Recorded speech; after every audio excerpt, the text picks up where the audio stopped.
Од Лос Анџелес до Вашингтон, средби и слобода, додека кинеските патници пристигнуваат во САД. Huge relief for me, yeah. Ogromno olesnување за мене овде. Джена го сподели само своето име, но не и презиме. Не е невообичаено меѓу кинеските граѓани кои даваат изјави за медиумите, бидејќи се плашат од последиците од кинеската влада. Таа е тука да ја пречека својата сестра Нина, која што туку пристигна од Кина. Нина исто така го користи само своето име.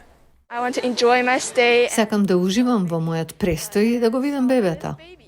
Джена пристигна во ноември. Таа била бремена во тоа време и не знаела што да очекува во САД, бидејќи се што доживеала за време на пандемијата било строгата кинеска политика нулта ковид со долги карантини и чести тестирања. After I arrived here in the States, Откако пристигнав овде во Соединетите држави, прв пат излегувам надвор без да носам маска. Бидејќи има многу луѓе овде на аеродромот, сега носам маска, но во секој случај можем да излезам на свеж воздух во САД за прв пат после 3 години. Ова се некои од првите кинески граѓани кои пристигнаа во Соединетите држави, откако Пекинг ја промени политиката за COVID-19 и повторно почна да издава пасоши.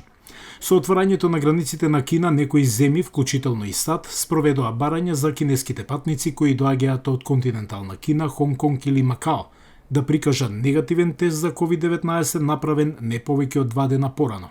Правилата за патување наметнати од различни земји доведоа до противење од страна на Пекинг, иако странските патници кои влегуваат во Кина исто така мора да покажат негативен тест.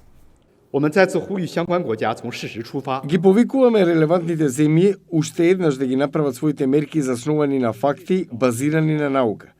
Тие не треба да се впуштаат во политичка манипулација. Мерките не треба да бидат дискриминаторски. Недостатокот на транспарентност на Кина за нејзините податоци за COVID-19 ги натера САД да воведат услов со тестирање. We need to see a lot more genomic data. Треба да имаме многу повеќе податоци за да сватиме какви вируси циркулираат. Не сме виделе ни податоци во реално време за бројот на хоспитализации во Кина.